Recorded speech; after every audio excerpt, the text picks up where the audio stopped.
So welcome again, everyone. And this is going to be a very special session with Marieke Cahill. The session is titled Body, Gender, and Psyche, Countermythology Through Jungian Arts-Based Research. So, cultural and individual identities are mythologies that we form as organizing principles in our societies and our lives. Yet for some of us, the dominant narratives or myths do not match our lived experiences. Marieke will be discussing how counter-mythologies can function to claim ourselves and our psyches through the lens of their experience as a neurodivergent and genderless artist, depth psychology scholar, and the parent of a gender-expansive child. Marieke is a transdisciplinary and multi-modal artist, author, speaker, and activist focusing on Jungian arts-based research that queers Jungian theories and explores vocal archetypes. They hold an MA in depth psychology and creativity from Pacifica Graduate Institute and are currently pursuing a Ph.D. in depth psychology. Marieke's article, A Transcendent Future, A Discovery of Nonbinary Identities, will be published in the forthcoming book, Feminism and Technology, hopefully to be released by Routledge in 2023. We're working on it, Marieke, and hopefully it's going to be out soon. So without further ado, Marieke, the floor is yours, and we are here and giving you a big welcome. It's a great honor having you today. Thank you. Thank you so much. And thank you all for being here, for your attentiveness, and thank you to Rula and Sarah for hosting this fabulous gathering. I know you do this on a regular basis, so for anyone who's new here, come back. So I am going to go ahead and get this started. All right. Let me switch them.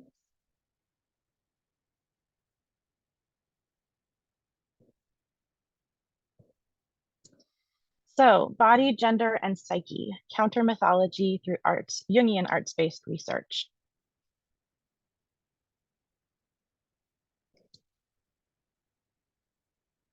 So, many of you here who are familiar with the London Arts-Based Research Centre are likely familiar with arts-based research, and also probably Jungian arts-based research if you've attended any talks, particularly by Susan Rowland. But just in case you don't know, arts-based research is a research that uses art making as methodology, as part of a qualitative methodology, or as part of the outcome of any research method. Jungian arts-based research incorporates C.G. Jung's theory of the psyche, specifically active engagement with the unconscious, allowing for the numinous within an arts-based research project. So that's the distinction. What makes something Jungian arts-based research is that connection with the psyche, with the unconscious. So I use the term counter-mythology in the title of this talk. And what that is really is based in the idea of counter story. So I want to explain what counter story is first. Counter story is a story that resists an oppressive identity and attempts to replace it with one that commands respect. By identity, I mean the interaction of a person's self-conception with how others conceive them. Identities are the understandings we have of ourselves and others. There's this idea of identity politics. It's a very polarizing term, but really what it has to do with is our interactions with society and with ourselves. There are the ways that we think of ourselves are stories. And stories can be just as true as anything else. So that's the basis of what I am working on here.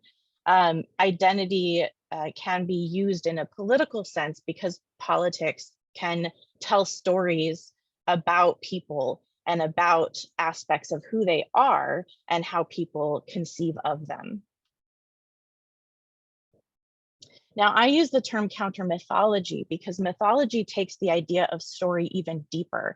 Mythology is something that is archetypal.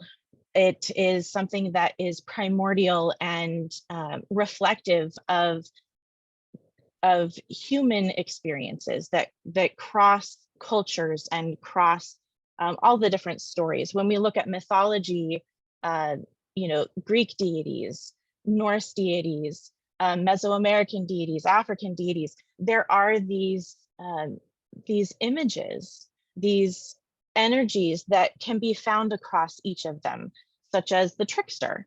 We know what a trickster is, and we can see that trickster energy reflected in multiple stories around the world. That's something that is universal. So what exactly that trickster looks like might be different than someone else. So our identities can also reflect those differences. One person's mythology of what it means to be a woman, to be a man, to be non-binary, to be genderless, can be something completely different from the next person who uses that same identity. But there is something also common between those as well. So counter mythology is a counter narrative, a counter story to the dominant stories. So the mythologies of gender that we have in our societies, there are these counter mythologies that we are creating and that queer people are creating. Each time someone who is queer, particularly genderqueer, each time there's a new term that's identified, which there are so many, it can be overwhelming, but each time there's a new term being created, it is a new discovery of a mythology. It's a mythology that is counter to the mythology of the binary gender of man and woman. So I use the term queer often. I like it because it's very expansive. It covers, the whole LGBTQ spectrum. So I want to kind of ground us in what that means and what it means to me. Johnson says, in the context of queer theory, to queer means to disrupt or make something strange, twisting or unsettling meanings, pushing the invisible into the spotlight. And here you can see how counter narrative, counter story, counter mythology can really be a tool in doing that. And then one of my favorite quotes by Bell Hooks is queer, not as being about who you're having sex with, that can be a dimension of it, but queer as being about the self that is at odds with everything around it and has to invent and create and find a place to speak and to thrive and to live. So in my explorations of my art and my research into gender through arts-based methods, the questions that I've asked myself are, how can I invite people into my tacit embodied experience of being queer, agender, or genderless, and the way that those mythologies and identities work in my life? Are there things that are common to all people that people can relate to? And how can I encourage connectedness and relationship over othering? When it comes to the LGBTQ community, there is so much othering that happens within society. And here in the US, you can see that in all of the legislation, that all the anti-LGBTQ legislation and particularly anti-trans legislation that is happening across the country right now, that's emboldening a lot of very vocal people who are anti-trans and anti-queer. So how can we encourage that connectedness and relationship? And how can I what can I discover about myself, about queer identity, through engaging with the unconscious? So my process is those questions that I ask myself. Often I usually start with a question. What is it that is moving through me? What is it that I'm grappling with? What images or dream images are coming to me? And then creating a ritual space for art making. Now, I'm a single parent of a child who is also gender expansive. Amy is 9 and uses its pronouns right now. And it's constantly going through this evolution of identity and understanding what these different things mean. But also having a 9-year-old means that I have to be very intentional about my art making practices. A ritual space is not necessarily a very elaborate ritual. It might just be setting out my things and creating a container. It might be as simple as that. And then personal forms of active imagination that I use during the creation process. Active imagination is a method that C.G. Jung identified, and there are different ways that you can go about it, but essentially it involves relaxing oneself into a state of essentially calming the ego and allowing the imagination to take over and to interact with the unconscious in a more intentional kind of a way. And so when I'm working with art, I'm creating images, but I'm also having this conversation in my psyche with the images. I work a lot with watercolor, and watercolor can have a mind of its own. You know, I don't know exactly what it's going to do. You know, I can use certain techniques and know that it's going to do approximately one thing, but you know, there's room for the unconscious to do its work in that process. So I look at the things that I don't expect and I have a conversation with that. So listening to the happy accidents, a term from Bob Ross. So this is, let's see if I can bring up something really quick here. So this is an image. I'm just going to bring up a story here. Oops.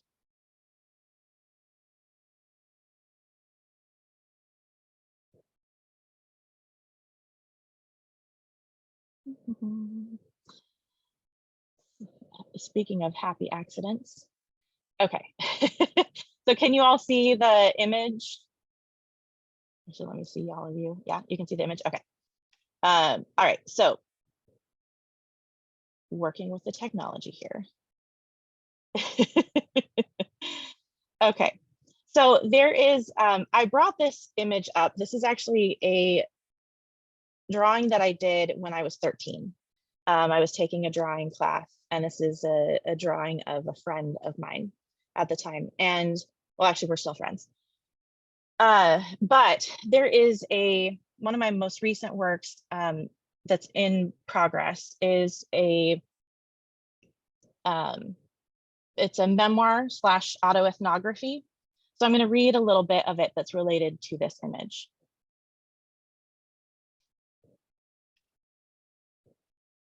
These are stories of how, oops, sorry, hold on. Come on, computer, you can do it. Move.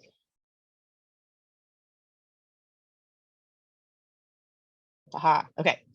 These are stories of how and who I love, but also of loving myself. Some of my stories are sweet, some are sexy, and some are downright scandalous. Many are all of the above, and no one can say my life and my loves have been boring. For me, love is both simple and complicated. Simple in that I just love who I love, not based on a feeling, although that's certainly enjoyable. I can love someone I just met or someone I've known my whole life. And my love is complicated in that the way I love and the way I view love is much more expansive and flexible than it is for most people, hence the scandalousness. My capacity for love often goes beyond the limits of my time and energy, so I have to be mindful not to overextend myself. As a side note, I'm polyamorous. My love story starts out like many others, starting with the love styles of my parents and moving on to falling in love with a boy, going on a grand adventure, and then settling down and having a baby. But then it starts to go off the rails of societal expectations when I start to ask myself too many questions. questions that turned out to be the questions I needed to ask. Now, as I write this, I have many loves and multiple lovers. I have dear friends, more than friends, BDSM playmates, lovers, but I also have neighbors, community members, classmates, colleagues, and mentors that I love too. And that's just the people. We were hanging out together in the living room as sun streamed through the windows, covering the 2 walls that overlooked my hometown, Santa Barbara. My siblings were blessedly elsewhere, and Elle was laying on her side on the floor working on a project while I attentively sketched my feet for my drawing class. Now 13 years old, we had been best friends since before we were born 1 week apart, to moms who are still dear friends. Growing up, we spent any time together that we could, which was fairly easy considering our mother's friendship. That day, Elle was wearing a simple dress that draped over her lithe body beautifully. I looked over, my artist eye was drawn to the way the light played over the curve of her hip, the dip of her tiny waist, and the incline up to her shoulders, so I asked to draw her. I wasn't great at drawing faces, hands, or feet, hence the practice, so my drawing was inspired by Rodin's Le Torse d'Adèle, a sculpture with no face, hands, or feet. It was a study of the female form. In Elle's case, a slender one that caused my thicker self to feel a bit jealous. Now, 27 years later, both Elle and I have found our queer identities. Elle a bit sooner than I did, since they gave up our conservative Christian roots well before me. I sometimes wonder whether there was more to this moment, given what I know about myself now. Was my fascination with their body more than platonic? Was it a hint of my sexual and romantic orientation? Does it matter? This moment by itself may not be pregnant with symbolism, but as part of a whole, I suspect it was the beginning of a pattern of relating that was queer, even if the actions or intentions were not.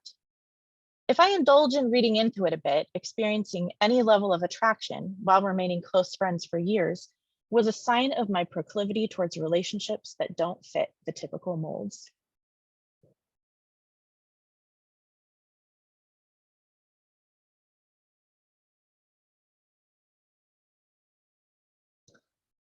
So this is of Elle, not their real name. And this is a sketch that I did around the same time of Rodin's Le Torse d'Adèle.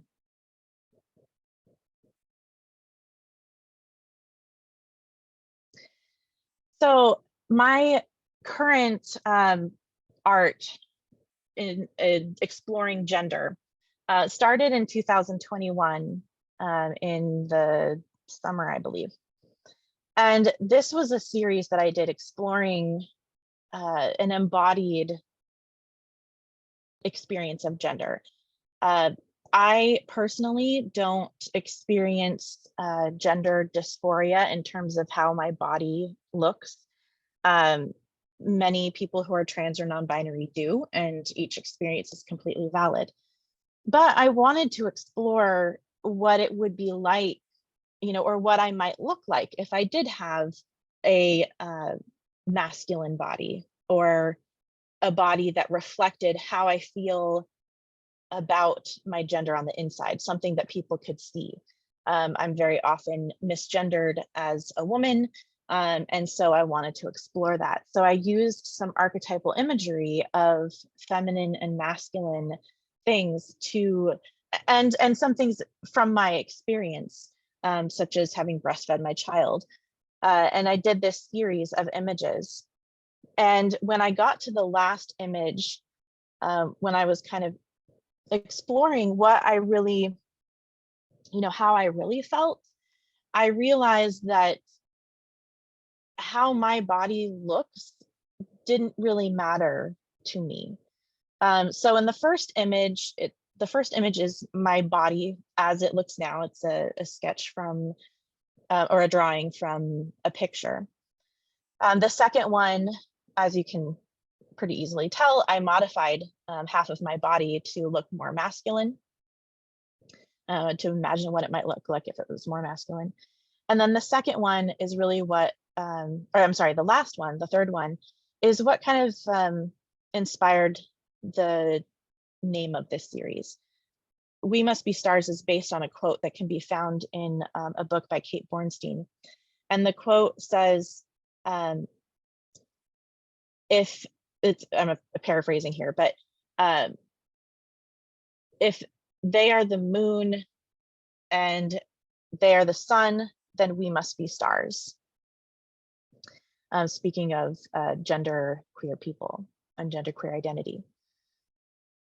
So, and I know that's not really scientifically accurate because the sun is a star, but you get the idea. So here it's, that light from a star obscures my body or most of my body, the parts that get gendered the most. And that it's not about what my body looks like. It's who I feel I am. It's the mythology of who I am. That mythology being, that I'm not a feminine moon, I'm not a masculine sun, or vice versa, depending on which pantheon we're talking about. But that I am something other, I'm something different, but in a way that is still part of the cosmos, part of the whole. A few months later, I was doing some active imagination work, and this image of Chiron, the Greek deity, he was half man and half horse, but in a different way than natural born centaurs. He was the product of a relationship between two deities. I'm blanking on who at the moment. But he was someone who was a teacher and a polymath. He taught, archery to Jason of the Argonauts and many others. He was well known for being a teacher, a mystic, a healer. And I had this active imagination experience where a centaur appeared to me, and I didn't recognize them as Chiron, but there was this energy to Chiron that felt very protective. And in this active imagination exercise, I appeared as, or a child version of me, my inner child, if you will, appeared, and it was still me, but I was able to embrace my gender identity at a young age, something that I was not able to do in real life. And Chiron was this protector, but also a nurturing presence. And so this drawing was inspired by that active imagination experience. And so what was interesting to me was that while Chiron in the mythology is identified as male, he appeared mostly male in the image, but there was this very non-binary element. And it makes sense considering that, while he may identify as male, there is this non-binary nature to him, and that he is half man, half horse. He didn't really fit in with the centaurs because of his parentage. He didn't really fit in with the deities, the more humanoid deities, because of being part centaur. But he played a significant role in healing other people despite this. And then he was also wounded himself. That's why he's often known as the wounded healer. So this image and this active imagination experience became very significant to me, because as I learned more about Chiron after discovering who he was, I related so much to his experience of not feeling like I fit in any one place. And I'd always had that feeling throughout my whole life. And, it helped create this mythology for me. His mythology informed my own personal mythology, because I was able to identify that there can be a gift in not fitting in. And we'll come back to that later. So the next year, or the next summer, I was inspired to do this, to do a larger project. It's a series of images, and I'm going to be sharing a few, but it's a multimedia project in that there is text, there are images, and there are songs, there are curated songs that go along with it. So each of these images, some of them are images that I took, some like this one are images that I edited. This was from my actual wedding in 2006. And, you know, I kind of was inspired by scrapbooking for this one. And the original image is by our wedding photographer, Chris Humphreys. And the song that goes along with it, which I'll play a little bit. Actually, let me make sure I am. Hold on one second.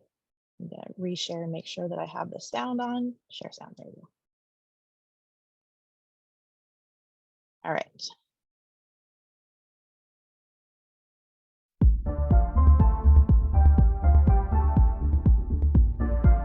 Marieke, we can't hear it. Oh, you can't hear it? Okay. Yeah, so I think you need to go back, reshare, and make sure you click the sound, the sound box at the bottom. Oh, I could hear it, but Oh, you okay. yeah. I could hear it too. Oh, I couldn't. Weird. All right, maybe it's just my laptop. I know, I was like, I think Sorry. I did everything I was supposed to. Oh no, that's okay. That's okay. All right, we'll try this again. And I'm gonna actually skip ahead a little bit. I'd always have to pay, pretend that I was strong and never got afraid. Please don't complicate me, I don't understand. Sometimes I'm feminine, sometimes I'm masculine. Don't evaluate me as woman or man, it's keeping me awake. Can't differentiate a girl. Am I a girl? Am I a boy? What does that even mean? I'm somewhere in between.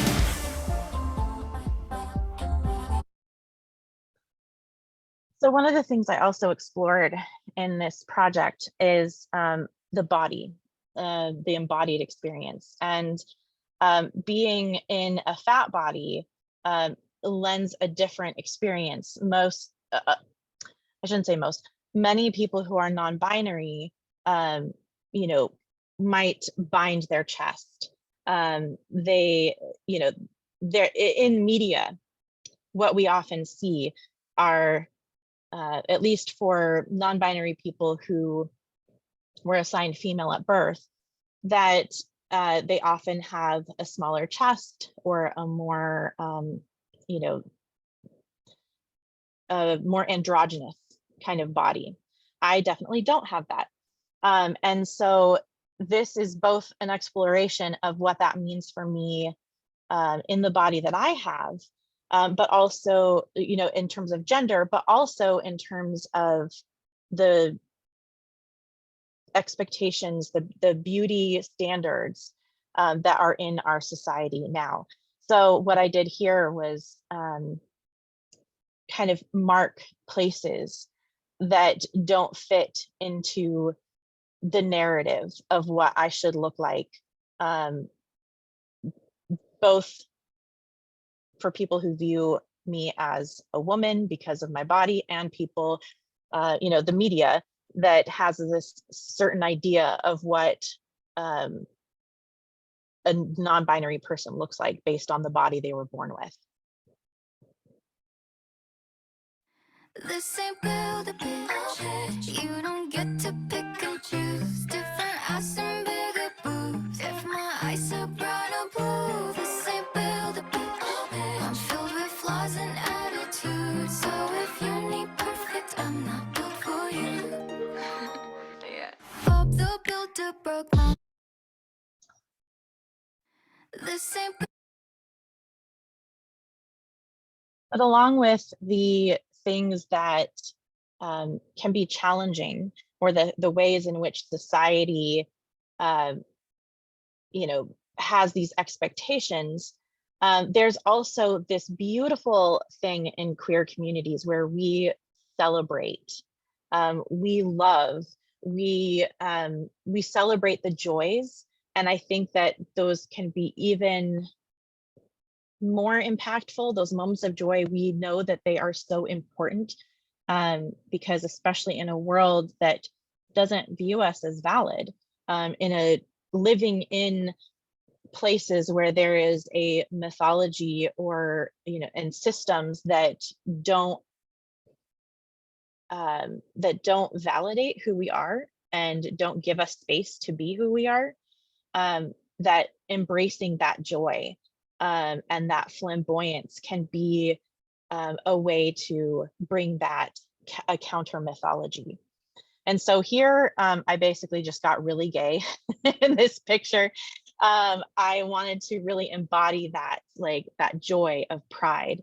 And at least here in the US, I don't know if this is the case in Europe as well, but it's Pride Month right now.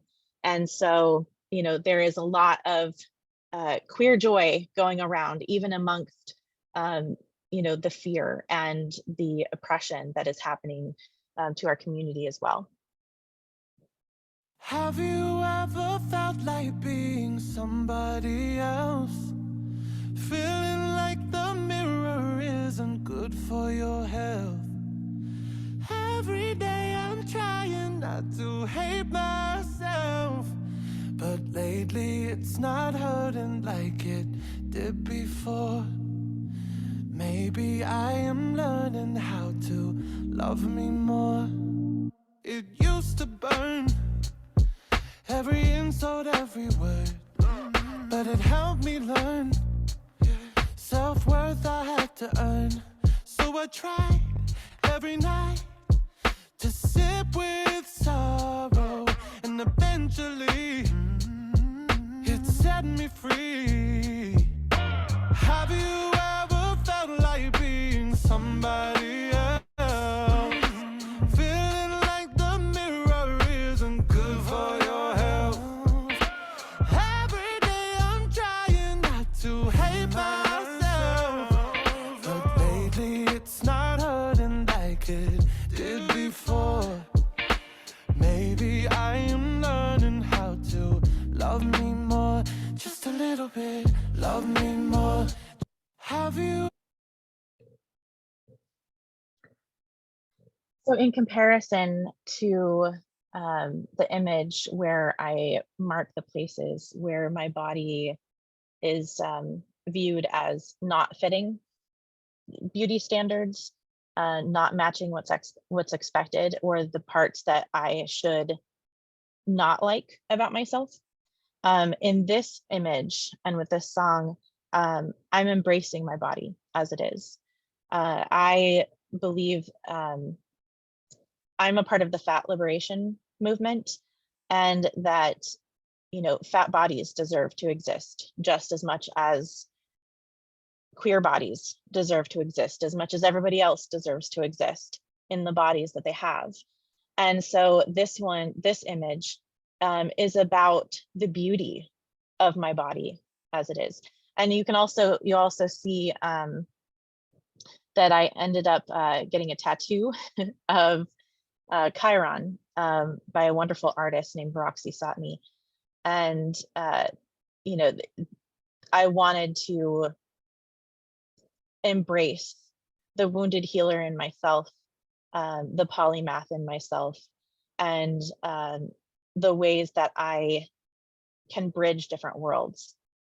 And so this image is a photo that I took and edited a bit to kind of make it a little bit more magical.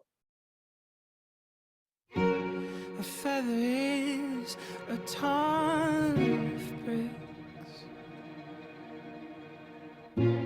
or maybe I'm too sensitive. I don't know.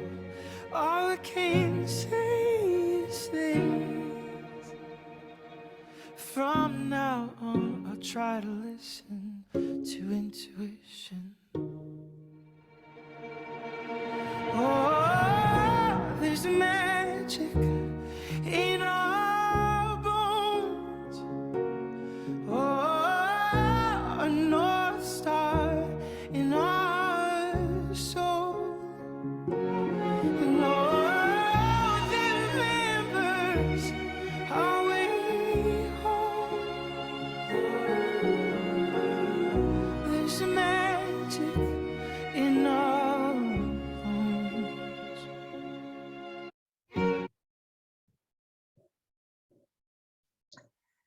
This image, if you can't tell by the expression on my face, is how I feel about being misgendered. I go through the world getting called ma'am all the time. You know, people assume things about who I am because of how I look, because of how my voice sounds, et cetera, et cetera.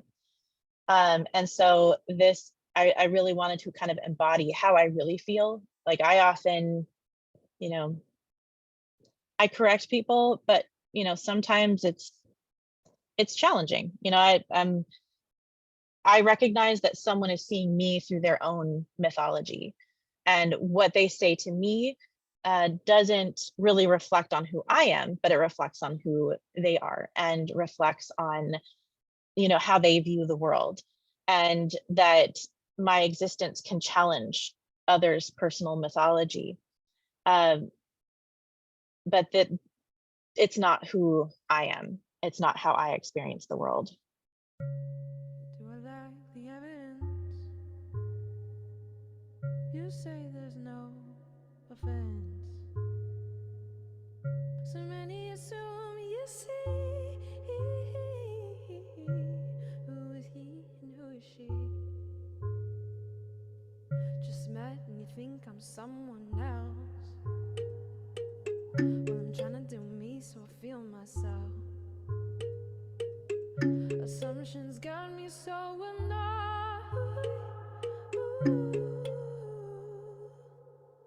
I'm not a girl, I'm not a boy.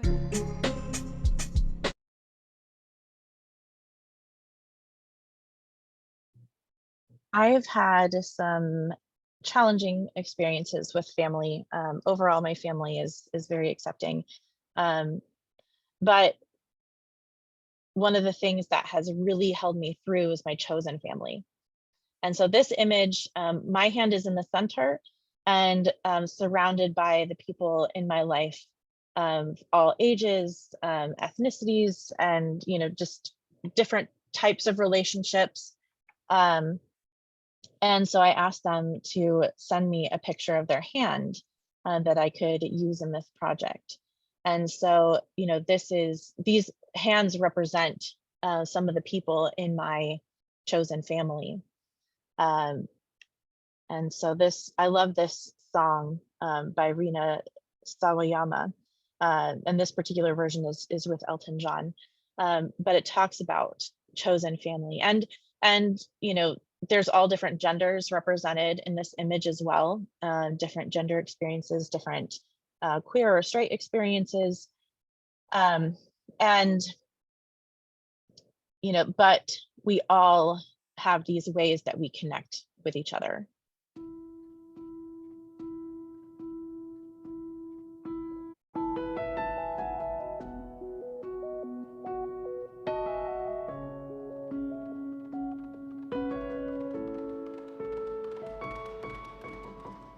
Tell me your story and I'll tell you mine. I'm all ears, take your time, we've got all night. Show me the rivers crossed, the mountains scaled. Show me who made you walk all the way here.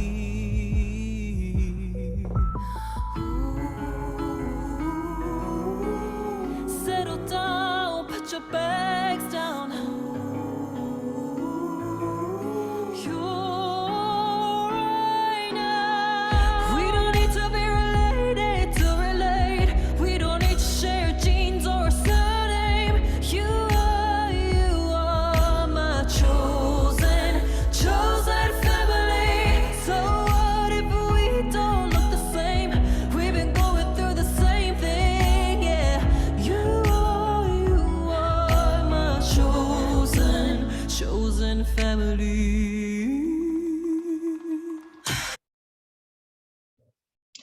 I wish I had time to play all the songs, but that whole project is like an hour.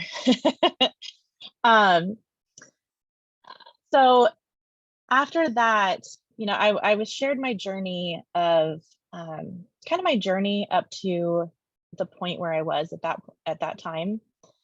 And the next project that I did, I really wanted to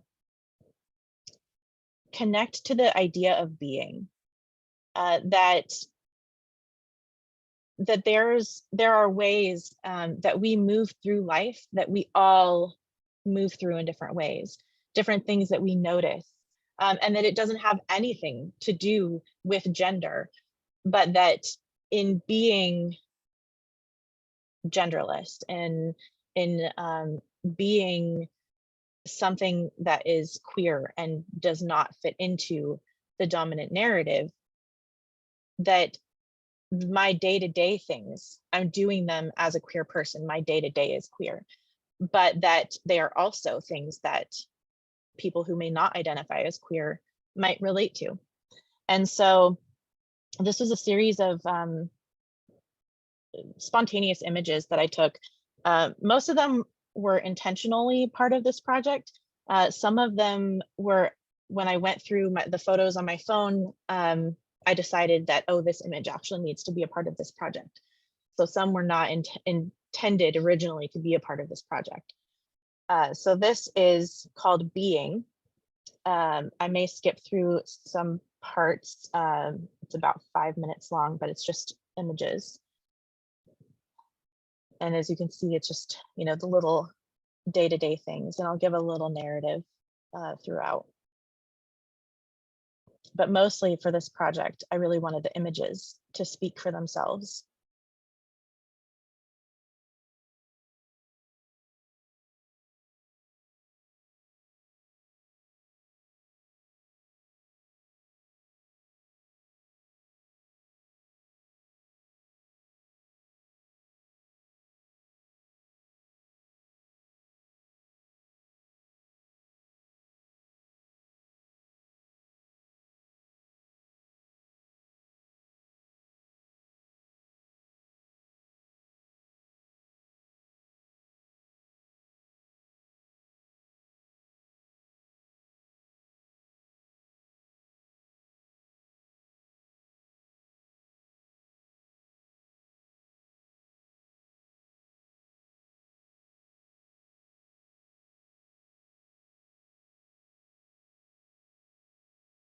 I'm 5'4", by the way.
It's hard to tell in this image, but that envelope down at the bottom of that clock says feet on it also.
This last image was taken at the Pacific Ocean in Santa Barbara, which is right next to Pacifica, the school that I attend now.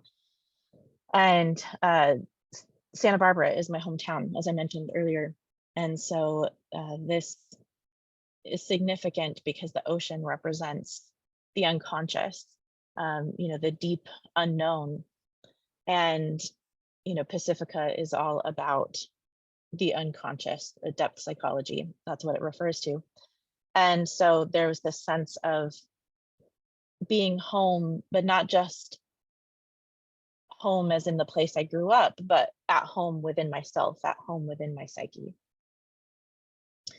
And in this particular project, I was also going through a lot of deeply challenging things.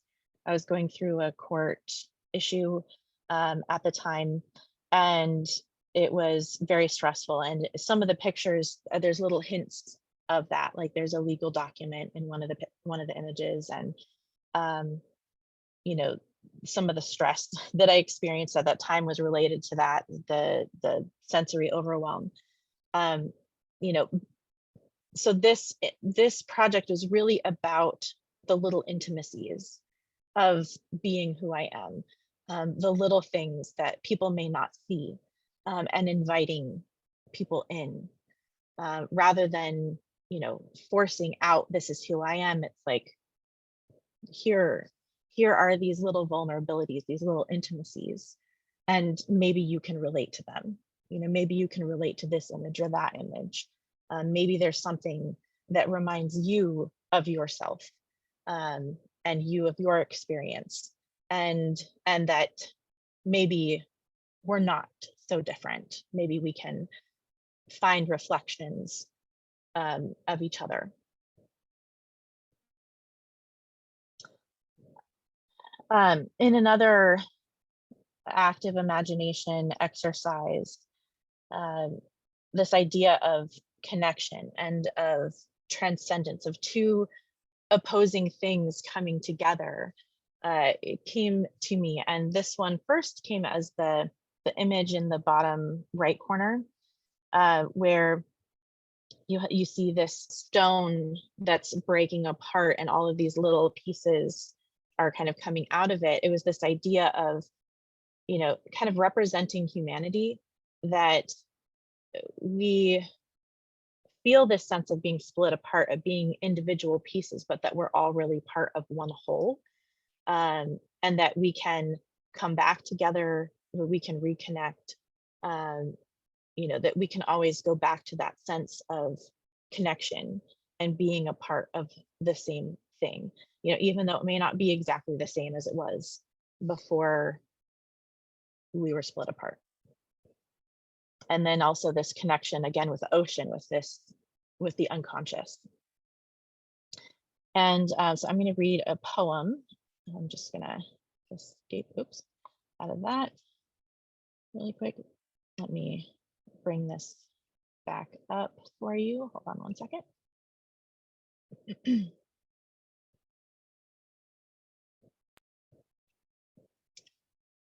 All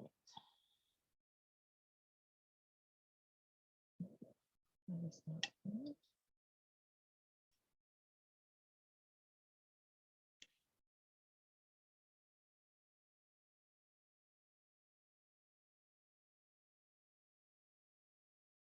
Had everything open and I forgot to, I must have accidentally closed something.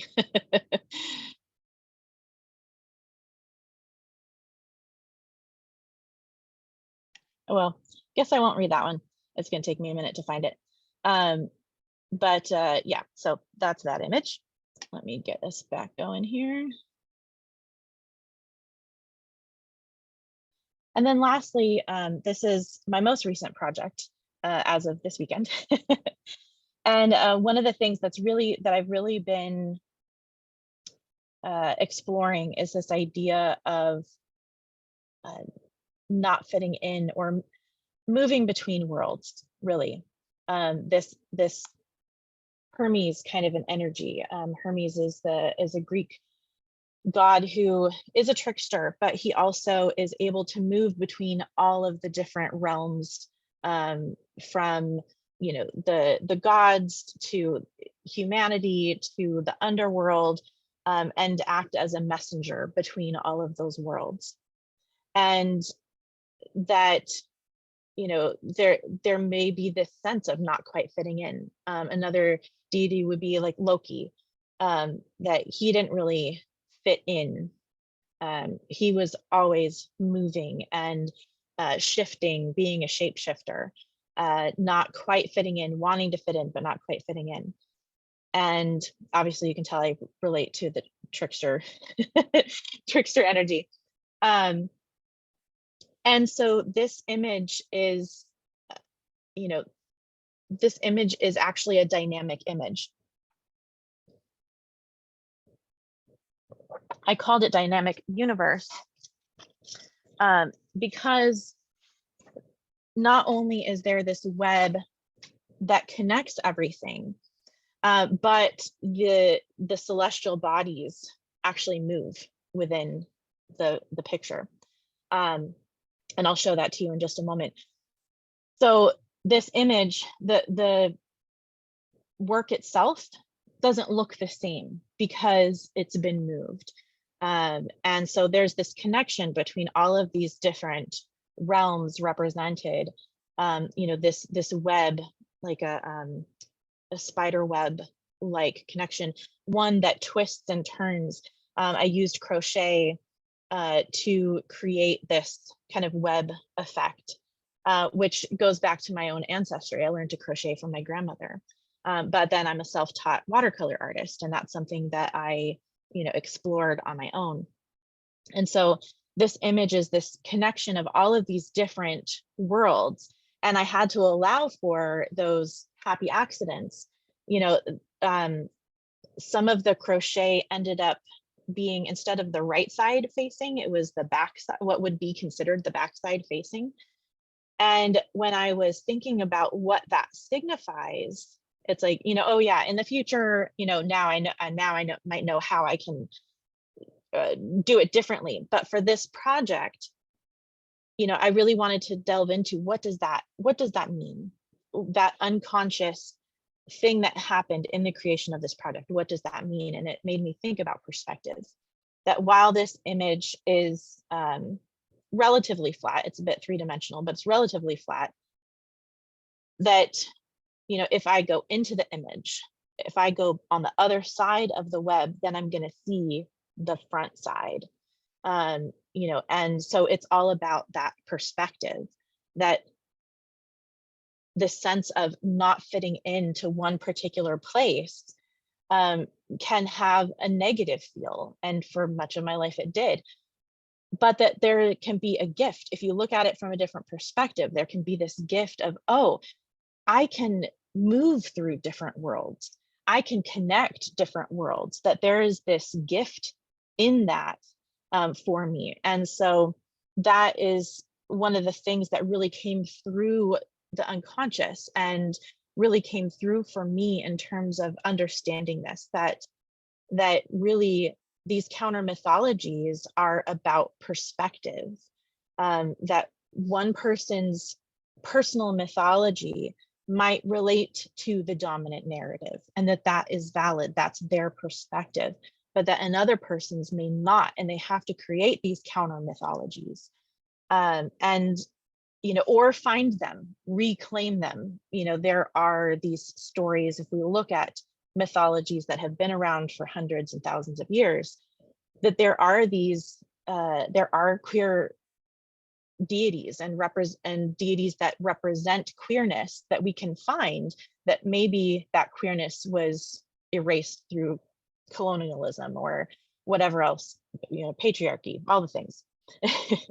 And that it's the perspective, and that we can find our own mythologies based on our unique perspective, but that it's all still a part of the whole if we are open to understanding and finding those connections and seeing that really we're looking at some of the same things from different perspectives, and And what it can come down to is, you know, am I going to honor someone else's experience, even as I experience my own?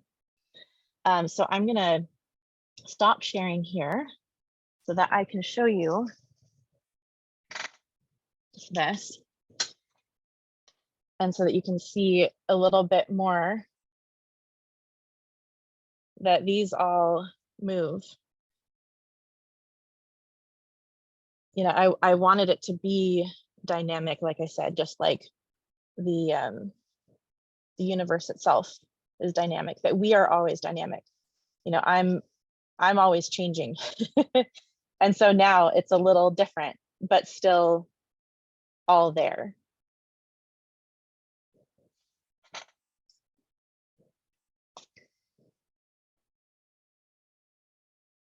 And so, you know, when it comes to our counter mythologies, what parts of these stories in ourselves, you know, where do we need to ask the questions? Where do we need to look at where a dominant story doesn't fit, a dominant mythology doesn't fit? You know, where can we create new mythologies that counter those stories about what people think we are, you know, no matter what the identity is. So thank you so much for your attention today, for your time, and for allowing me to share myself, my research through, you know, what's essentially autoethnographic work, but that really, I believe, connects to the queer experience overall. So here's some references for you. And if you'd like to get in contact with me, these are some ways that you can connect with me. Thank you so much. Thank you so much, Marieke, for this fascinating presentation, the wonderful art and the beautiful accompanying music as well. So thank you. This was brilliant. And I guess we can open the floor for questions now. So if you have any questions, you might want to pop them into the chat box or just raise a virtual hand and we'll call on you. So, and by raising a virtual hand, I mean, click on the hand button, because if you raise your hand and the camera's on, we might not see you if you're not on our first page. So, or you can just take the mic.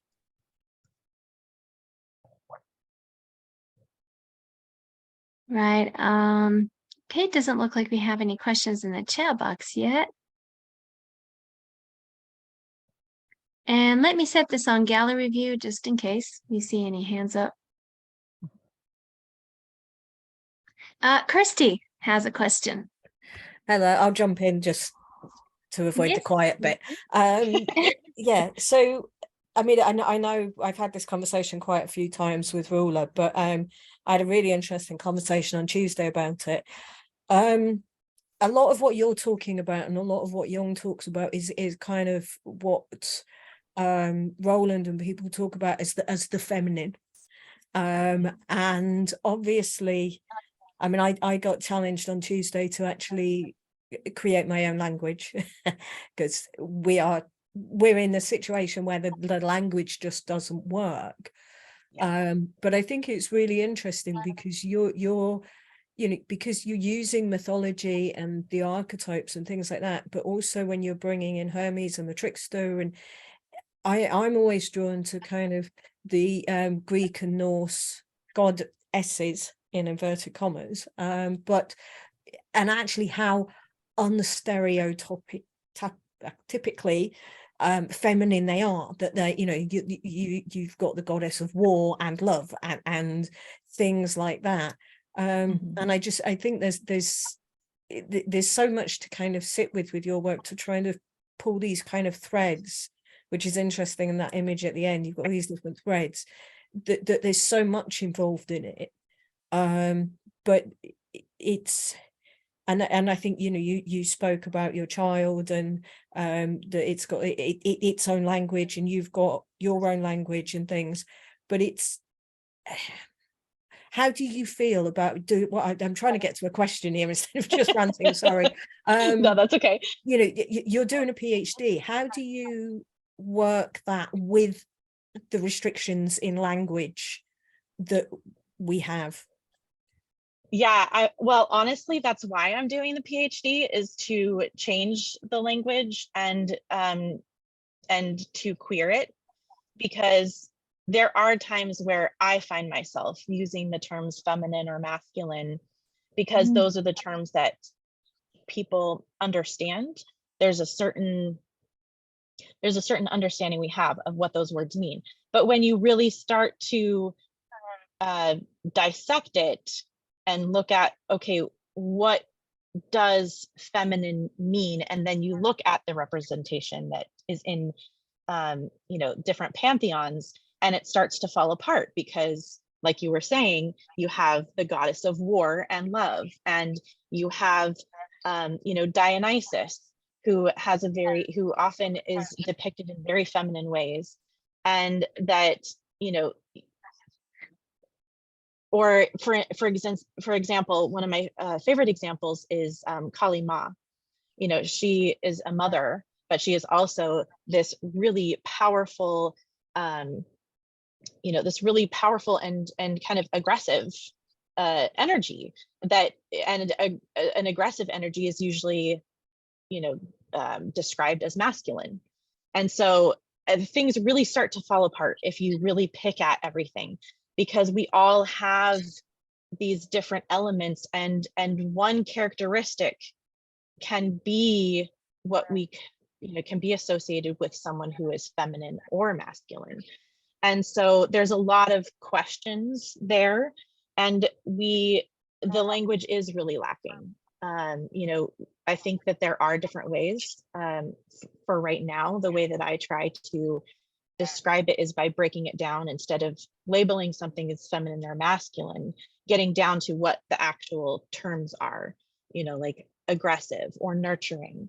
And that I think that those terms can end up, if feminine and masculine, they can end up being somewhat limiting, or make us feel like we have to fit into a specific category, or that we're supposed to act a certain way that may not be natural to who we are, regardless of how we identify in terms of gender. So I'm exploring that in my PhD, and part of it is exploring that through my own experiences, but part of it is also exploring that in terms of what kind of language can we come up with? What can I find that we can use, that people understand, that's different? Come up with new terms if we need to. And I think that's where the queer community really does a lot of really powerful work, because in the queer community, we're coming up with different terms for different experiences and different things. And it can get really, really specific. There are terms that people are using that I don't even know, and I try to stay on top of all of it. But those, that's a way of creating a counter mythology. So I hope that answers your question. No, that's great. Thank you. I'll follow you on Twitter as well and continue this. Thank you. Thank you. Thank you, Christy and Marieke. Any other questions that I can't see? All right, then maybe I'll jump in. And this is a comment more than a question. Marieke, I really admire your work. And what I admire the most about it is that it is filled with your approach is a psychology of connection. It's not just a call for being understood, but it is actually a psychology of connection, because you tend to show, instead of how or why people are different, you're showing what are the common, what's the common ground among people. I particularly loved the images that you showed, school pickup, the ocean, sleep, dishes, that was marvelous. And yes, people do need this reminder that we are different. but we are one and the same simultaneously. So I love this, and I love how you do it in this simple and elegant art between photography, sketching, music, and all that. So I just want to say how much I admire your work. And thank you for sharing it with us. Thank you. Thank you. I see Ramona's hand up. Hey, Marieke. I'm so glad I joined today.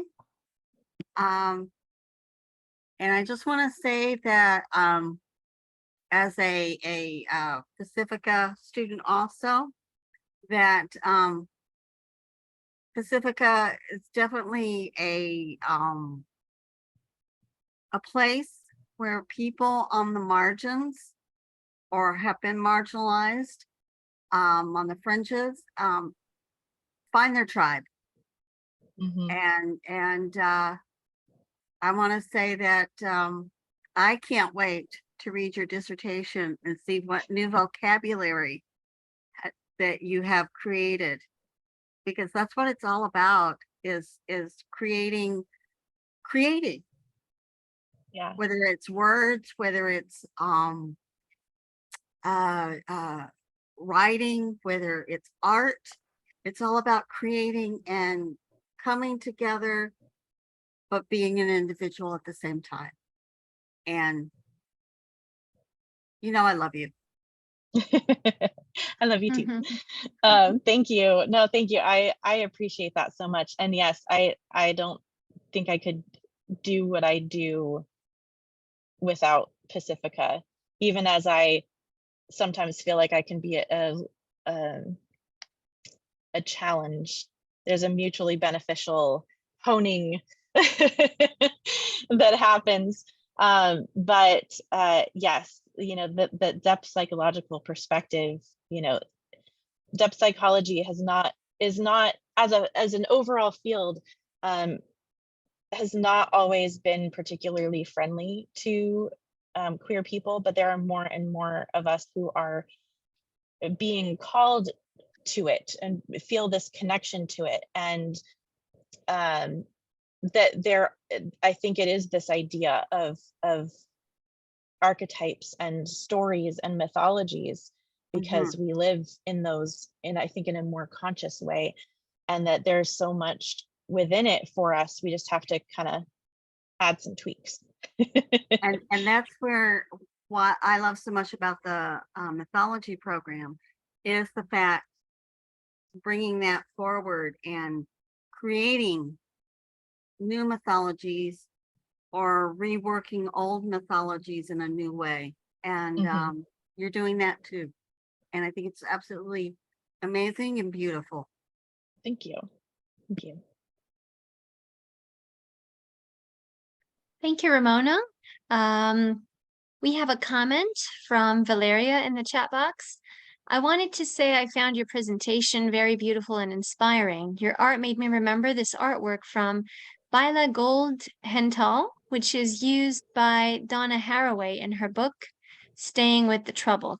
And Valeria popped in a link here, the link to the book. Thank you, Valeria, for sharing. Oh yeah, I just looked at that. Yeah, I see the connection. Thank you.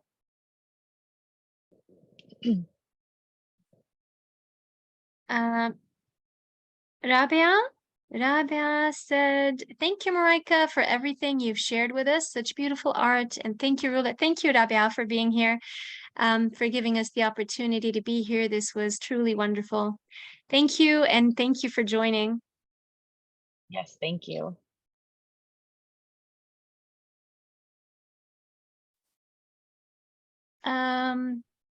Okay, I guess we can go for one more question before hopping into the next half of our session.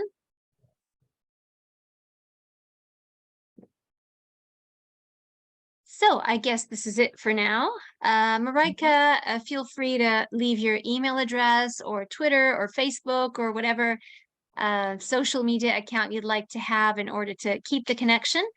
So thank you so much once again. This has been lovely. Very enjoyable, very informative, very enlightening and inspiring. So we'd love to see you again, of course, in future projects and sessions with the LABRC. Thank you Absolutely. so much. Thank you. And Thank you so I'm much.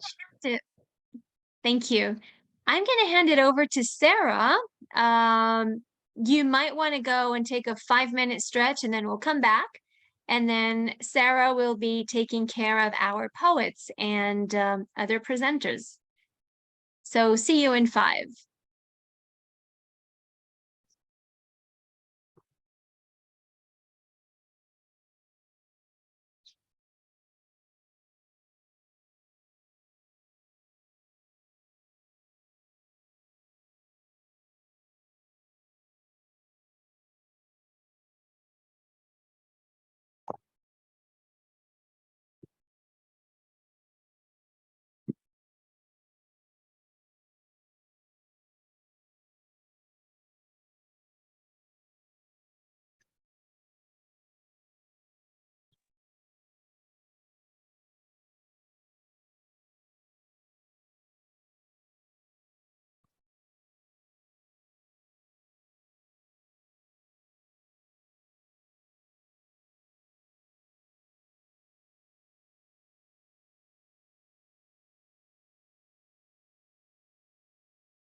All right, so we'll give everybody just a couple more minutes to come back, and then we'll have our open mic section. So it's been a wonderful presentation and time with all of you so far, so I can't wait to hear what the open mic has to bring.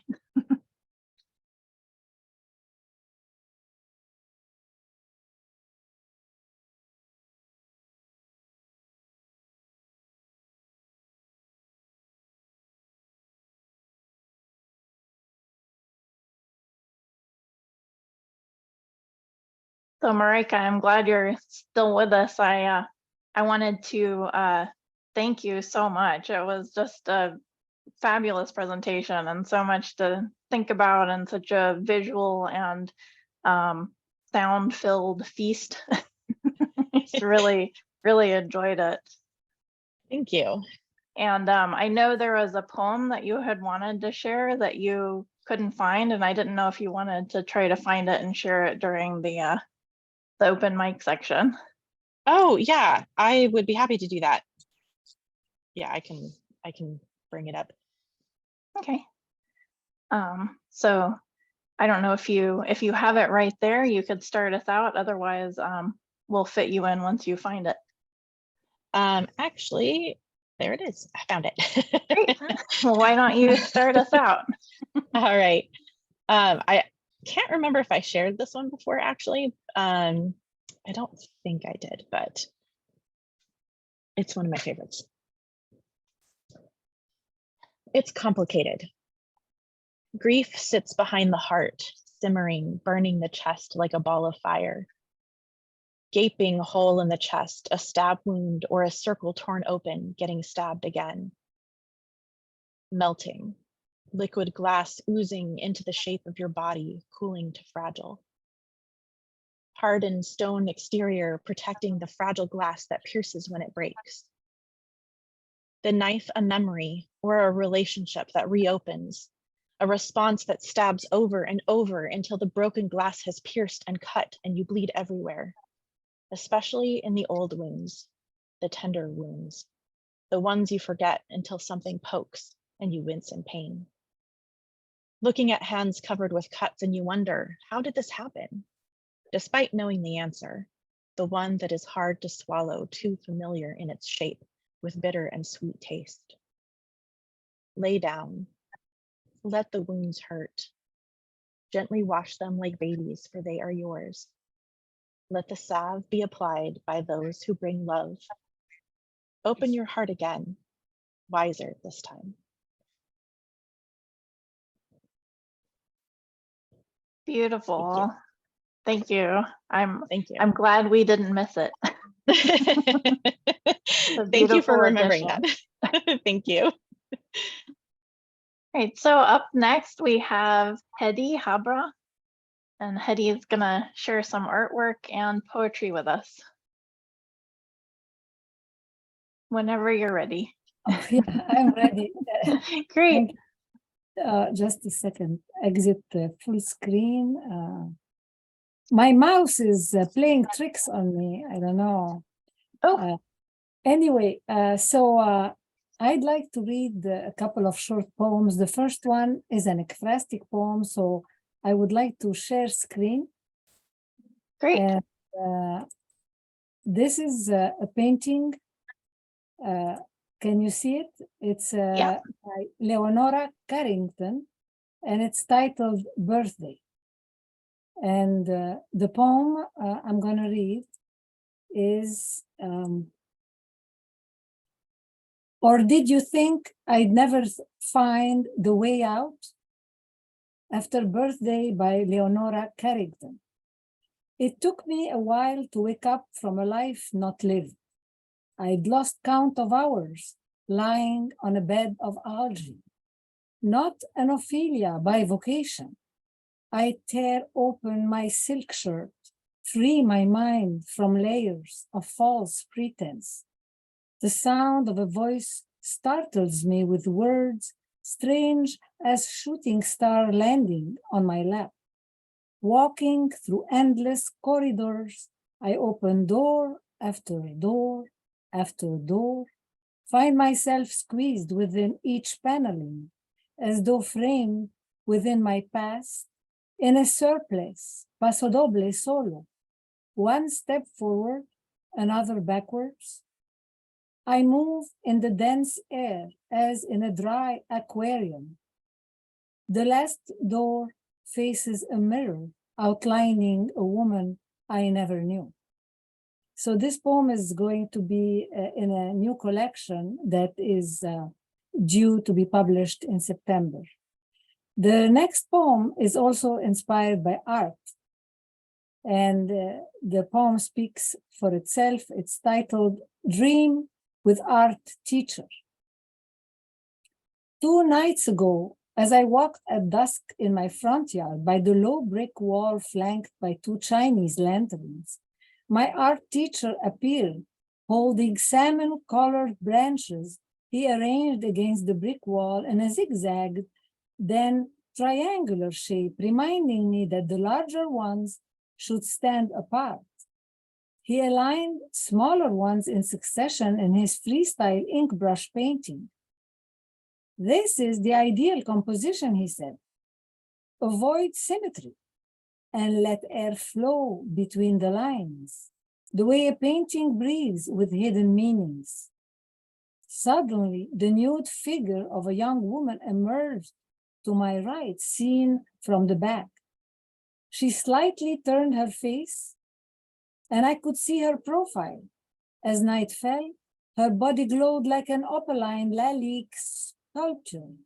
I woke up thinking that I had to start painting again. Thank you. Beautiful. Thank you, Hedy. Lovely images and imagery, and we always love to have you with us. So. Thank you. Next, we have Liz Baxmeyer. Hello. Hi. Hi.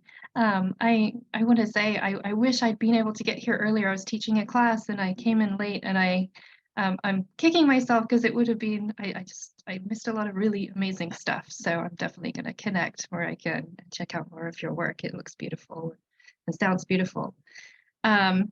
I have just 2 poems to share with you. The first one is called Emergence, and it's from a series I'm working on the Titaness, the theme of the Titaness of Asteria, who was one of the figures in Greek mythology who refused Zeus, and she outflew him and then became the island of Delos. And so I think she's a really interesting character.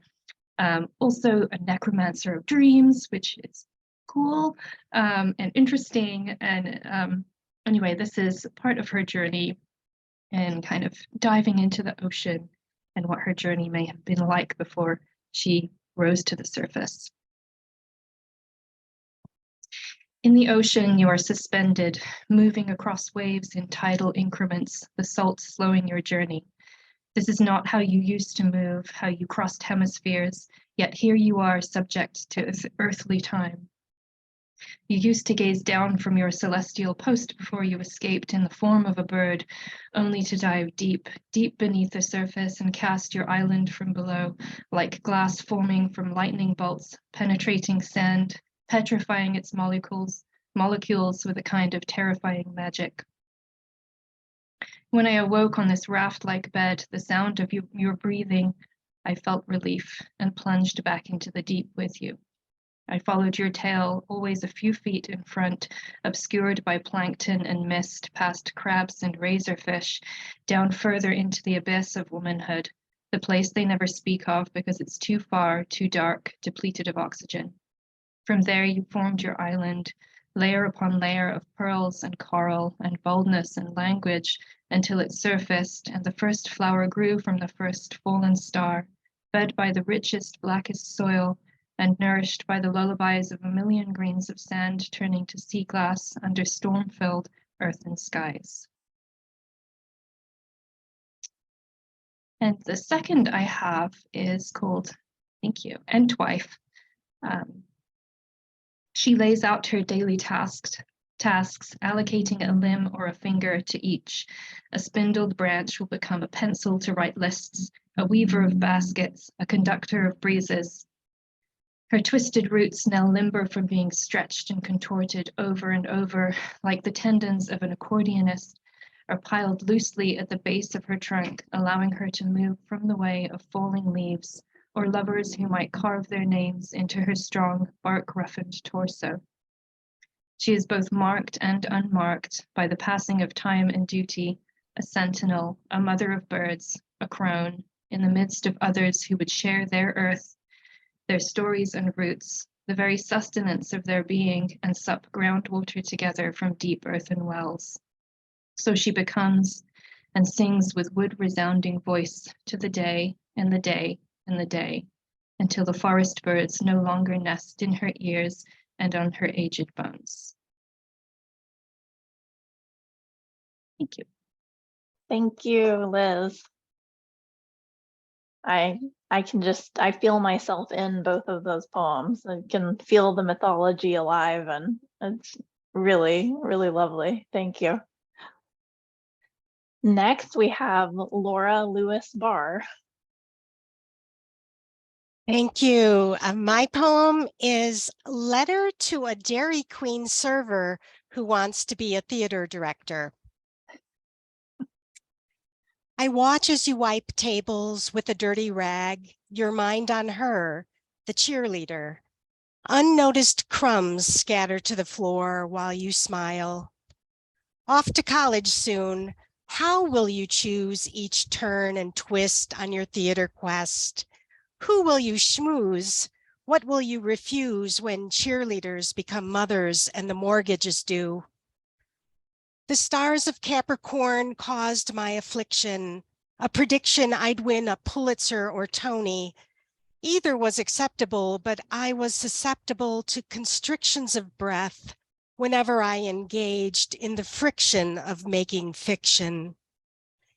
Inspired by Thalia, I direct some comic play, then quickly dash away. I was there in flesh, but frozen up within. I'd try again, new play, new cast. But soon, once more, I'd be frozen to the core like Lot's wife. Year after year, I'd jump into the fray, but soon I was a hummingbird, darting back and forth until exhausted, I flew away. Such shame to recall my many relapses, all those collapses. Now I know honing imagination cuts both ways. So no therapy or pills could ever prevent my descent to the land of the dead or my mythic dread. But today I've crossed over blame to see with wonder. I've lived the artist life. Refusing the stable job, I stayed true even as I fumbled. I stayed true even as I fled. I stayed true when I returned again and again to my terrible calling. Young artist, stay close to your impulse. Act from your heart even if you flop, with friends horrified and enemies delighted. Fail spectacularly with grand crashes, nosedive splashes like Icarus. Then one day you'll find your soul intact, not shred to pieces, dried up or decaying on the side of some left turn you took in your late 20s. When in fear or despair you chose a sterile path, applauded and conventional. No. Risk being wrong. They may not forgive, but you'll live with your soul, scarred but strong. Move headlong against the culture's addictions and continue straight toward your unique crucifixion. Then, surviving the grief, you'll breathe out, blessed relief. It is finished. I've diminished my input. I'm too much a bore. You're lost in a daydream as you mop the floor and gaze at your reflection. I wish I could have given some direction or saved you some trouble, but you're lost in the buoyant bubble of youth. Good luck with your pursuits. All the best, from one hapless but true artist to another. It was wonderful, Laura. For anybody who wasn't at the conference this weekend, I can see this becoming one of your films, Laura. I can follow the whole story through and would love to see it come to life in that way. Thank you. All right, so next we have Kirsty Wagstaff. I'm just sharing my screen. Let's see where. So you should be able to see that. And I Yeah. can't because I've got a screen in the way. Hold on a sec. There we go. So actually building on from what you just said, Sarah, this is from the conference on Sunday, Rulers Workshop. I'm not a poet, I'm a visual artist, but this just ticks so many boxes for me. So I've just got a couple of really short things to share. So these are the 3 images that I created in the workshop. The first one, the black, I don't know if what you see, I see kind of this little sort of angry face in the middle with his arms up. And then to the right, little sad Riding Hood is facing off screen, and she's got quite a long nose and then this big cape. And then the witches are these 3 kind of shapes underneath. And then Ruler got us to write about them. So black. I hate you. You're nothing. You come in here, stomp around thinking you're something and you're not. Well, I'm here to tell you, you're not. You're not special. You're not good enough. You're not any good. You're not good. Little sad Riding Hood. I'm sorry. Hand me my cloak of shame. I'll cover and hide those bits of me. I'll wear my cloak with pride. You don't need to see me. Please don't see me. And the witches. Stop. We are many voices, yet we are one. We embrace and enshrine you. The world is with you. Fear not, little one, for we are with you. You are special, you are enough, and you are loved. So that was the one that I created on day, and then I have done a really brief one as well on my own creative practice afterwards. So this is based on a project I'm working on at the moment, Ariadne and the Crone. I was stumbling through the undergrowth, near blind eyes, feeling my way over roots and through painful branches. Like a newborn, my unfocusing eyes saw shapes and shadows, indistinct, attempting to make out forms, but they shimmered and teased me with glimpses of potential realities. I fell again, that painful urge to surrender reappearing. Lifting my eyes to the mystical shapes, I implored to them to help me. The roots, like an open hand, began to reach towards me and twisted and emerged into new shapes. It was then she appeared, hands outstretched, palm to palm, prayer-like, she welcomed me. Her voice tremored through the whispering leaves, as young as the fledglings tweeting and as old as the ancient trees and the ground they inhabit. Calling me to her, she opened her arms and her magical cloak embraced and enveloped me. My eyesight cleared and I could see the new world she invited me to inhabit. Guardians of this world, mystical creatures of the forest all came forward to greet me, allowing me to see them, to hear them, and to know them. Awaking into the dream, everything seemed so more real, more vibrant, more at one, more welcoming, and so more home. Thank you. Wonderful. I love that. I love that you were inspired this weekend at the conference and how much it wove into your own work, and just beautiful images and how you made them really come to life even more with that text. So thank you. And beautiful ink blots and paint blots, by the way. Yeah. Not just the poems, but also, amazing. Yeah. Thank you. You have a gift for creating pareidolias. So next we have Claude. Claude, are you? Yes, There hello you are. everyone. Hi. Good to see everyone. Thank you for the presentation. Laura mentioned Icarus, and I was thinking I actually I've wrote a poem on Persephone that I read this weekend, but I think I'll read an older poem, Icarus. Let me see if I could just share it for you. Everyone see it? Yeah.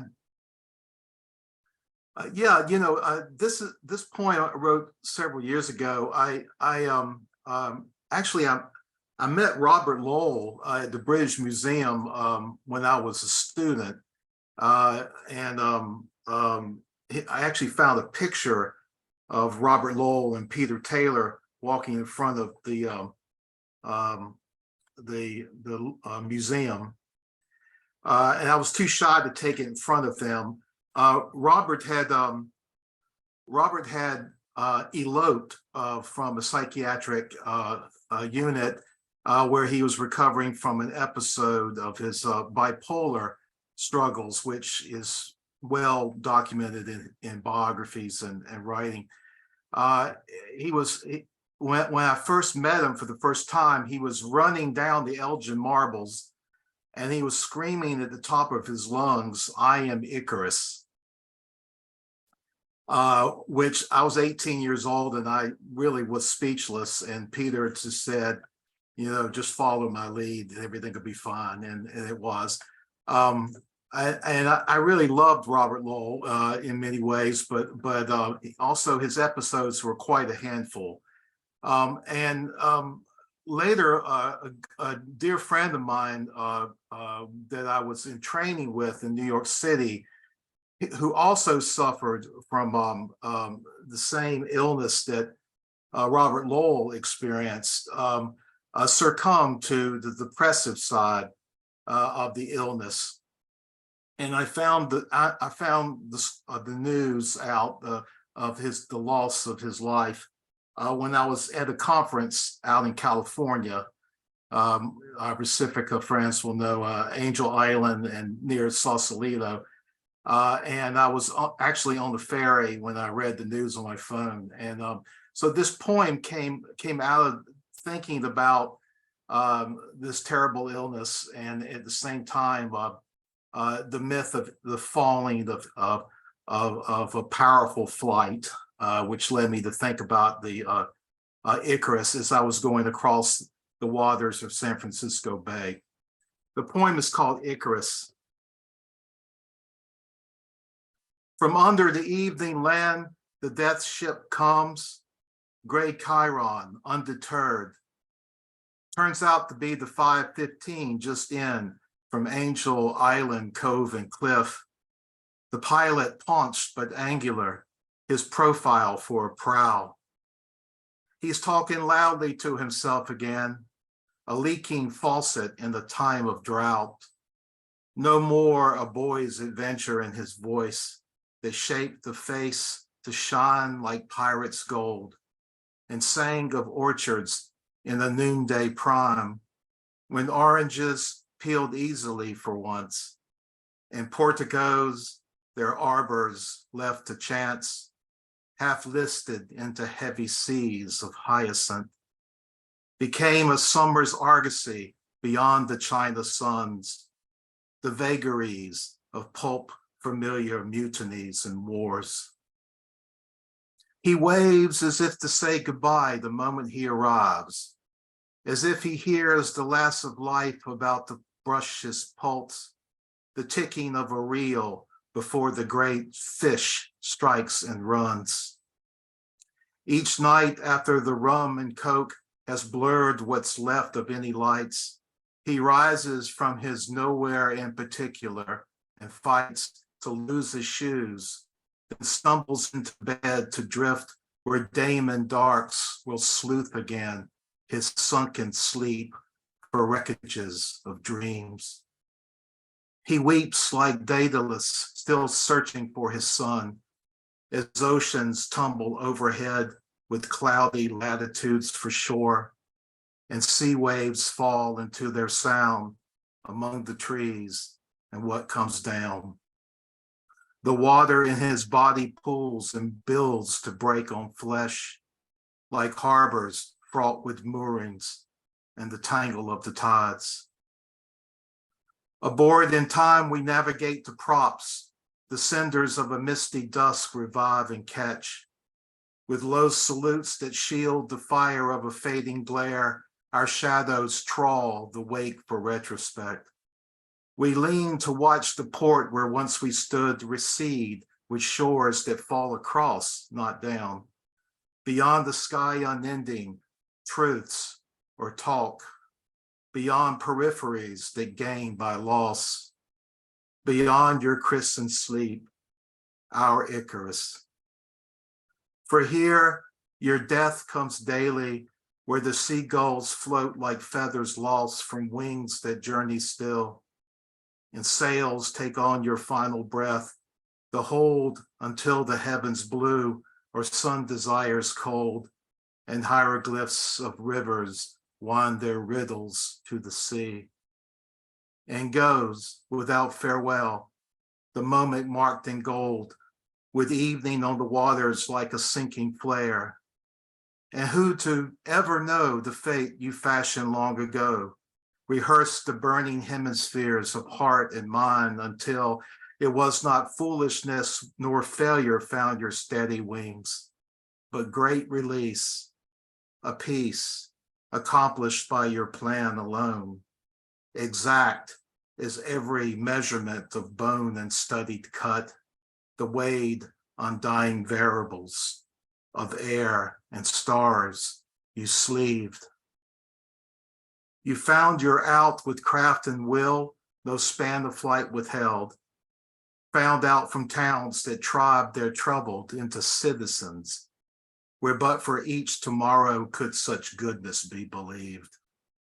Defined the place of visions behind the fragile mirrors, the flash of something falling through the waves of window frost, and shards of quick reflection sharpened into deeper thoughts, like diamonds smuggled in a wound, their incandescence caught. You knew it then and saw the course as clear as recent memory, the mornings when the deep indulgence of each comfort fails, and hope becomes the houses where the carrot lights go dark, and trees your father planted talon to the banker's farms, and daybreak turns its hourglass of ruined lives and luck before the kudzu confidence of Jailbird Springs. How far you flew is fabled by the way each twilight falls, the way each moonless fill of midnight finds an open field. The roots of mountain laurel reach to where your body blooms, and labyrinths of broken clouds that narrow into night. Now take your place among the azure clarities of space. The pomegranate eyes of raven time refuse to close. The earth's red center sun you follow now.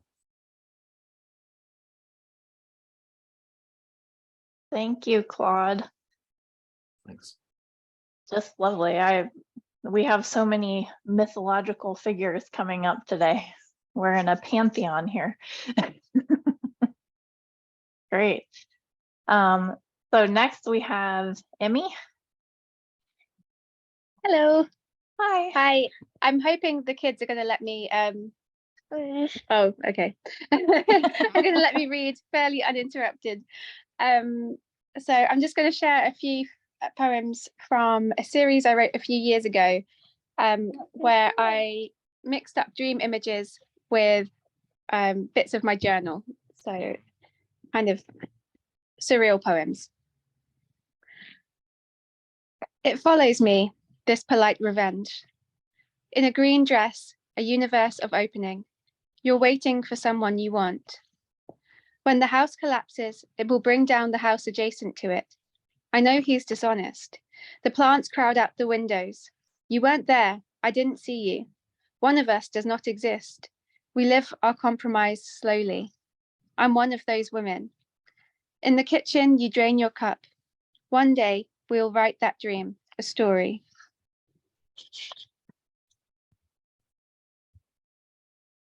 To drift, to be wayward, to go astray. You cannot do his suffering for him. I stay mute without accompaniment. If I have avoided it, it's because I know I would enjoy it. My body rejects him, and when she lies down, I strangle her. I make everyone feel bad. He's holding the baby and crying, or else I've insulted his mother. The state of the house embarrasses me. I nurture, I consume the world. I meet my own needs. But if I think about it, I can't. 10 years of boredom can be dangerous. I know my own capacities. Tell him I am trying to live alone now, that I'm learning to recover. Predominantly, I go to an apartment to meet a man no one knows. I read. Perversity gets boring. I offer tea and disappear into the kitchen.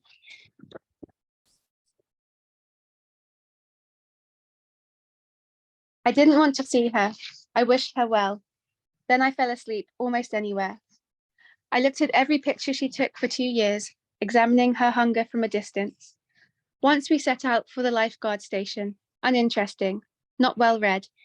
You have your answer. I taught her to swim. She made me panic, made me forget. And I think just one more.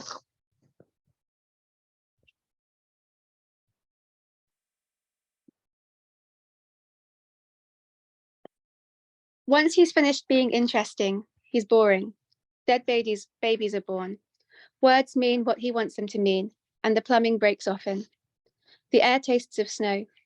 In the evening, the birthday party is ending. I sign divorce papers. He gives me the worst book I've ever read. Oh. The next time I visit, a new machine to record messages with.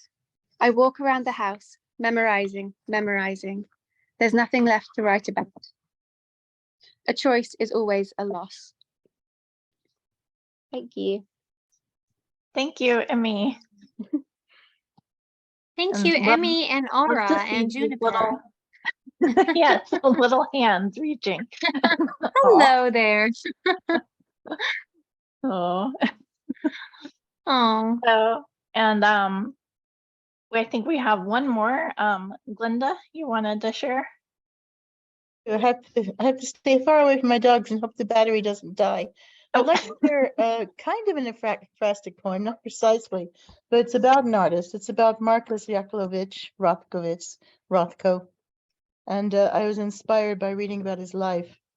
And this quote, "A picture lives by companionship, expanding and quickening in the eyes of the sensitive observer. It dies by the same token. It is therefore a risky and unfeeling act to send it out into the world." So that's a quote from Mark Rothko. The poem. "His paintings were his children, the offspring of his mind, not his then impotent body. He wanted to keep them together like siblings. He struggled to protect them from separation, from being bought and sold in the end to the highest bidder, but the art world ran on money. When a woman came to his studio asking for a happy painting with warm colors, Rothko retorted, 'Red, yellow, orange, aren't those the colors of an inferno?' He must have noticed that his paintings faded in sunlight.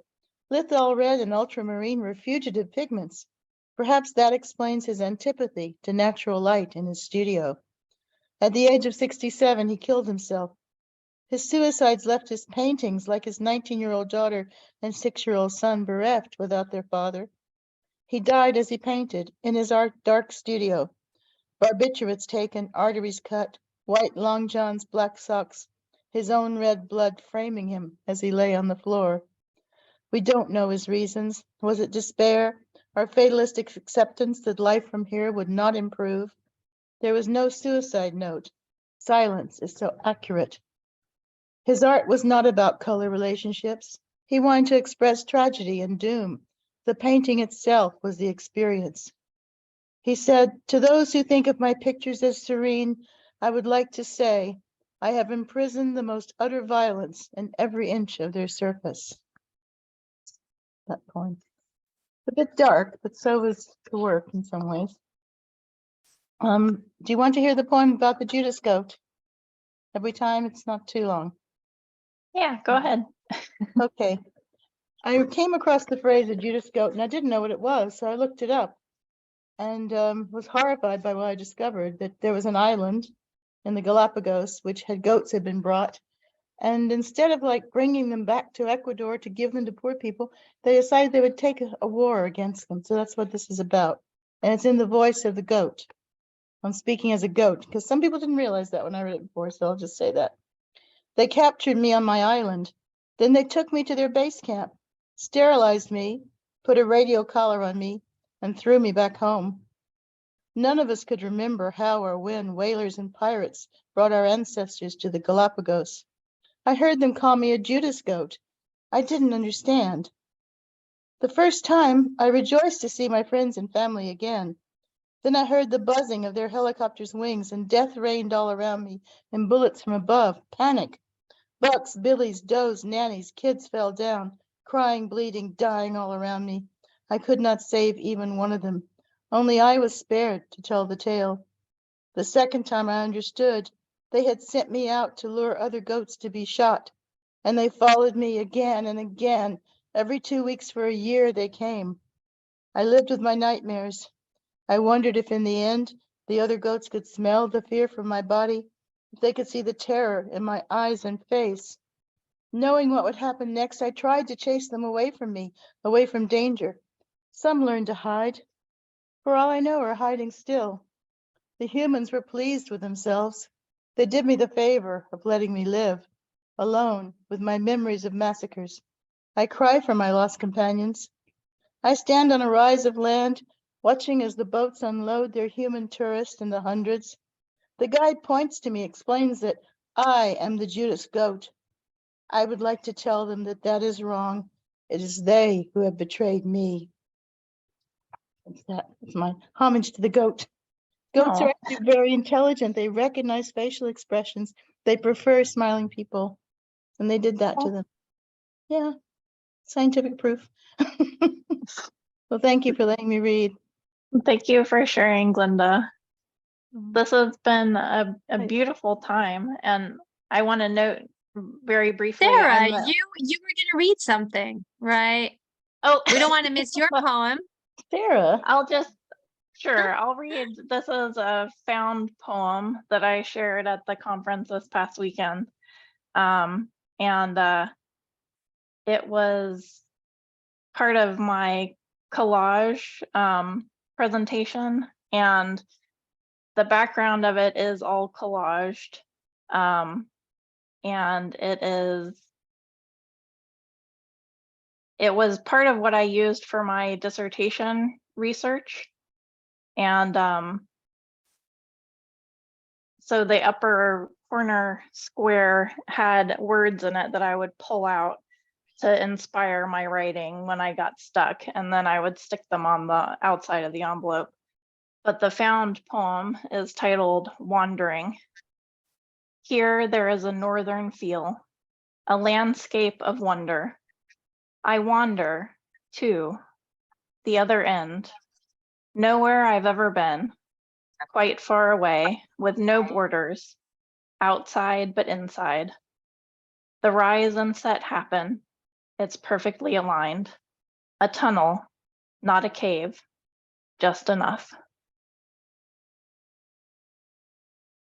So that's a little piece from me. And I also wanted to say that I don't mention it here often, but I do edit the Rose in the World publication, and we have an open submission window that closes this weekend. So anybody who wants to submit, you still have a few days, and I'm going to put the link in the chat where you can find all the information to submit. So thank you all. Thank you, Rula. Thank you, Marieke. This has been such a wonderful time with all of you, and all the themes just wove together. It's amazing. It always happens. Absolutely. I just love these group synchronicities, how everything all of a sudden, leads to one big thing common to everybody. Thank you so much, Sarah, for the brilliant hosting. And thank you, Marieke. Thank you to everyone who read, Claude, Glenda, Liz, who else? Hedy, Kirsty, Emmy. Sorry if I missed anybody, but thank you so much for the wonderful poetry as ever.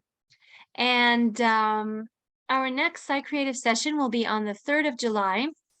So it's going to be a little earlier than a month from now. And our next guest is going to be Flavio Moy, who is giving a presentation on Andean shamanism and symbolism. So we will be posting the link soon and sending it to everybody. And again, if you haven't subscribed yet, you can just simply go to the website, click on the subscribe button, and then you will get all the updates.